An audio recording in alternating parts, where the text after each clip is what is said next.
बिस्मिल्लाहिर्रहमानिर्रहीम।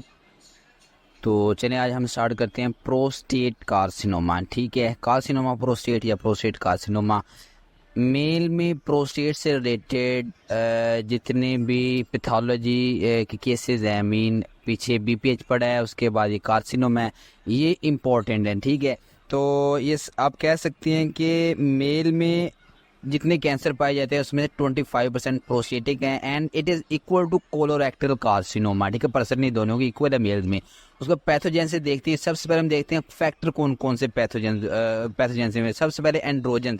अब जैसा कि फीमेल में जितने भी हैं कार्सिनोमा उसके जेनिटल ट्रैक्ट से रिलेटेड वो भी एंड्रोजन, ठीक है, एस्ट्रोजन ओवर एक्सेस इन हार्मोन्स की वजह। इस तरह मेल में जो है वो भी एंड्रोजन जैसे टेस्टोस्टेरोन है उसके एक्सेस होने की वजह से होते हैं, क्योंकि ये उसके जेनिटल ट्रैक के ऑर्गन है। प्रोस्टेट भी जेनिटल ट्रैक है, ठीक है, तो इसलिए ये जो है हम कह सकते हैं कि ये भी एंड्रोजन डिपेंडेंट है। ठीक है, तो अब ये देखा गया है कि कुछ ऐसे भी देखे गए हैं प्रोस्टेट कार्सिनोमा जिनमें एंटी एंड्रोजन जब उन्हें थेरेपी दी गई है तो रिस्पॉन्ड नहीं किया। रिस्पॉन्ड क्यों नहीं किया? क्योंकि उनमें एक्वायर्ड म्यूटेशन आ चुकी है, जिसकी वजह से एंड्रोजन के जो रिसेप्टर्स हैं उनमें चेंज आई है। चेंज क्या आई है कि हार्मोन के बगैर भी वो एक्टिवेट रहते हैं। ठीक है, एक्वायर्ड चेंज आई है जिसकी वजह से जो रिसेप्टर्स हैं एंड्रोजन के विदाउट हार्मोन्स वो क्या रहते हैं, एक्टिवेट रहते हैं। इसलिए हम एंटी एंड्रोजन थेरेपी देंगे भी उसका असर नहीं होता। ठीक है, लेकिन मोस्टली जो है वो इसको रिस्पॉन्ड करते हैं।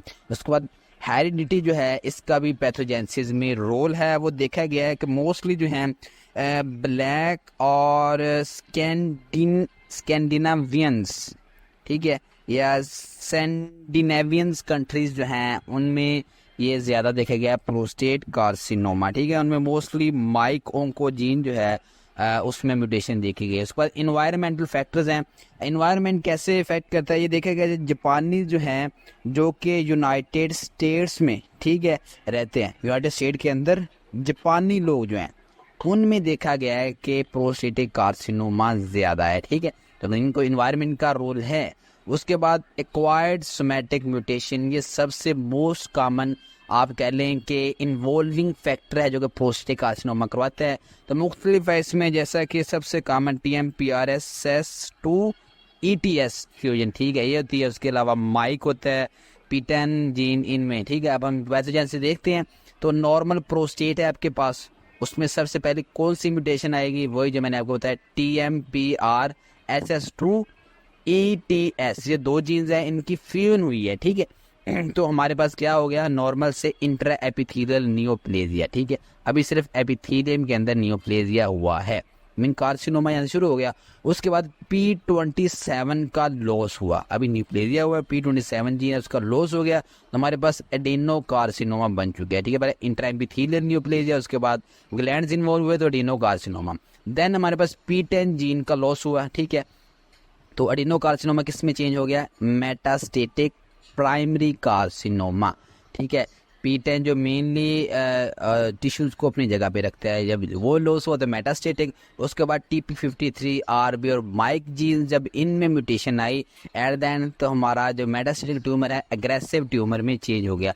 तो ये एक सीक्वेंस है, इसे आपने याद करना है बार बार। जब 2-3 बार आप बार लिखेंगे तो आपको उम्मीद है कि याद हो जाएगा, या आपने याद करना है। पैथोजेंसिस इसकी इम्पोर्टेंट है। ठीक है, तो अगर हम इसकी मॉर्फोलॉजी देखते हैं, तो चलिए अब हम इसकी मॉर्फोलॉजी देखते हैं। सबसे पहले ग्रॉस है, तो ग्रॉस में पहले भी आपको जब BPH के मैंने दिखाया तो इसी तरह कट सरफेस है, लेकिन उसमें इसमें क्या फ़र्क है, उसमें आपको नोड्यूल्स नज़र आ रहे थे जिनका वेल डिमार्केटेड, लेकिन इसमें ये देखिए आपको एक लीजन तो नज़र आ रहा है एडेनोकार्सिनोमा, ठीक है, लेफ्ट साइड पे, लेकिन इसके आपको मार्जिन क्लियर नहीं है। ठीक है, ये इनफिल्ट्रेट भी किया हुआ है नॉर्मल में, ये राइट साइड पे आपको नॉर्मल नज़र आ रहा है। ठीक है, तो स्पंजी राइट साइड पे, लेकिन ये आपको क्या नज़र आ रहा है, किस कलर का है, ये ग्रे वाइट है और ये फिर्म है। ठीक है, जिस तरह का आपको प्लेन सा नज़र आ रहा है ये फिर्म है, और इल डिफाइंड मार्जिन इसके कोई डिफाइंड नहीं। हम क्या देखेंगे, grey white firm and ill defined margin आपको कट सरफेस पे ग्रॉस में नज़र आएंगे। ठीक है,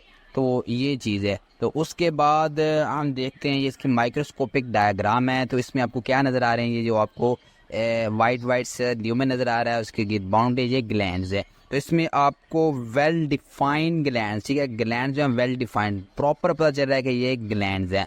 अब ये ग्लैंड्स को अंडरलाइन किस चीज़ ने किया हुआ है, एपिथेलियल सेल, ठीक है। वो एपिथेलियल सेल जिन्होंने अंडरलाइन किया है वो डार्क पर्पल साइटोप्लाज्म नज़र आ रहा है, ठीक है।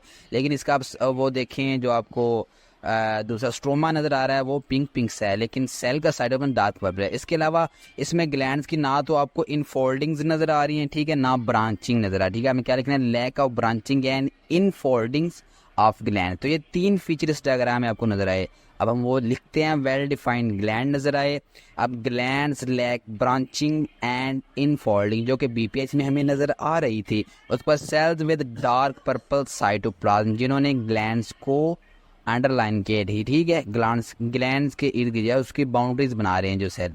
तो उसके बाद ये देखें, उसके हमने थोड़ी जूम करके डायग्राम दिखाई है हाई पावर पे, इसमें ग्लैंड्स को सेल अंडरलाइन कर रहे हैं। ये क्यूबाइडल से आपको नज़र आ रहे हैं, ठीक है, क्यूबाइडल प्रॉपर क्यूबाइडल भी नहीं, लो कलमनर भी फील हो रहे हैं, cuboidal to low columnar cell आपको नजर आ रहे हैं। इसके अलावा इसमें आपको बेजल सेल की कोई लेयर नजर नहीं है, सिर्फ एक ही लेयर सेल की नजर है। उधर आपको कलमनर सेल थे, उसके ऊपर फ्लैटन सेल थे, ठीक है, बीपीएच में ये सिर्फ एक लेयर है और आपको कोई माइटोटिक फिगर भी नजर नहीं आ रही। तो हम क्या यहाँ पे इन्यूमरेट करेंगे, cuboidal to low columnar single layer of cells, ठीक है, underlining the glands, no basal layer, no mitotic figure. तो उसके बाद एट द एंड आपने जो 2 चीज़ें और देखनी है, इसके हमने स्टेजिंग और ग्रेडिंग 2 सिस्टम, ठीक है, देखनी है। सबसे ग्लीसन स्कोरिंग सिस्टम, इसमें आप स्कोर देते हैं प्रोस्टेटिक नियोप्लेजिया को या कार्सिनोमा को, इसका स्कोर किया है, ठीक है। ग्रेड और स्कोर दोनों हम इसमें मेंशन करते हैं। ग्रेड आपको 5 तक 1 2 3 4 5 और स्कोर आपका 6 से लेस देन 6 7 7 8 9 और 10, ठीक है, ग्रेड के लिहाज से ये इसका स्कोर होता है। ग्रेड 1 होगा लेस देन 6 स्कोर होगा, 2 होगा 7, 3 होगा 7, 4 होगा ग्रेड तो 8 हमारे पास स्कोर होगा और 5 होगा तो 9/10। ये ग्लैंड्स मोस्टली ग्लैंड होते हैं, इसमें हमें ग्लैंड्स की बुनियाद पे इसकी डिस्क्रिप्शन की बुनियाद पर ग्रेड स्कोर देने। वेल फॉर्म्ड ग्लैंड हो गए तो ग्रेड 1 है। वेल फॉर्म्ड ग्लैंड्स अगर प्री डोमिनेंट करेंगे तो ये ग्रेड 2 है, ठीक है। तो अब प्री डोमिनेंट आपको वेल फॉर्म्ड ग्लैंड मिले। उसको पुअरली फॉर्म्ड ग्लैंड अगर प्री डोमिनेंट करेंगे ग्रेड 3 है। ओनली पुअरली फॉर्म्ड ग्लैंड मिल रहे हैं तो 4 है, ठीक है। और अगर आपको कोई ग्लैंडुलर स्ट्रक्चर प्रिजर्व नज़र नहीं आ रहा, ठीक है, तो वो ग्रेड 5 है, ठीक है। तो मीन म्यूटेशन बहुत ज़्यादा हो चुकी है, नॉर्मल ग्लैंड स्ट्रक्चर आपको मिल ही नहीं रहा, ठीक है। उसके बाद staging of prostate carcinoma, prostate carcinoma की स्टेजिंग, तो ये सारे ऐसी क्विज जो मैं आपको करा रहा हूँ, ठीक है। तो स्टेजिंग में इसकी हम वही, ठीक है, साइज देखते हैं। उसके बाद नोड इन्वॉल्वमेंट एंड मेटास्टेसिस, ठीक है, साइज के हम T1 2 T3A 3B T4 T1 and 2 में ग्लैंड तक ही कन्फाइंड रहता है, ठीक है, प्रोस्टेट तक। ब्लैडर तक चला जाए T3A और 3B में सेमिनल वेसिकल्स और T4 अगर एडजेसेंट स्ट्रक्चर्स को इन्वॉल्व कर ले, ठीक है।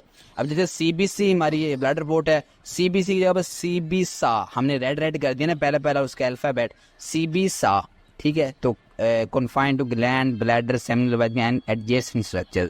उसके बाद हम नोड इन्वॉल्वमेंट देखते हैं, उसमें NX N0 N1 NX mean regional nodes जो हैं वो असेस नहीं हो रहे, ठीक है, क्लिनिकली आप असेस कर रहे हैं वो नहीं हो रहे। N0 no nodal metastasis nodal नहीं हुई, ठीक है, अभी तक नोड इन्वॉल्व नहीं हुए।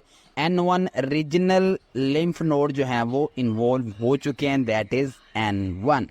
तो उसके बाद M1A M1B M1C M0 mean जब इन्वॉल्व नहीं है तो वो मेटास्टेसिस हम कहेंगे नहीं, ठीक है। जब इन्वॉल्व होगी मेटास्टेसिस होगी फिर हम M लेके आएंगे। M1A distant lymph nodes involve हैं, M1B में बोन तक मेटास्टेसिस हो चुकी है और M1C में अदर डिस्टेंट साइट्स जो हैं वहाँ तक आपकी डिजीज प्रोग्रेस कर चुकी है, ठीक है। Distant lymph nodes, bone and other distant sites, ठीक है। अब हमने ये प्रोस्टेट कार्सिनोमा मुकम्मल कवर कर लिया है।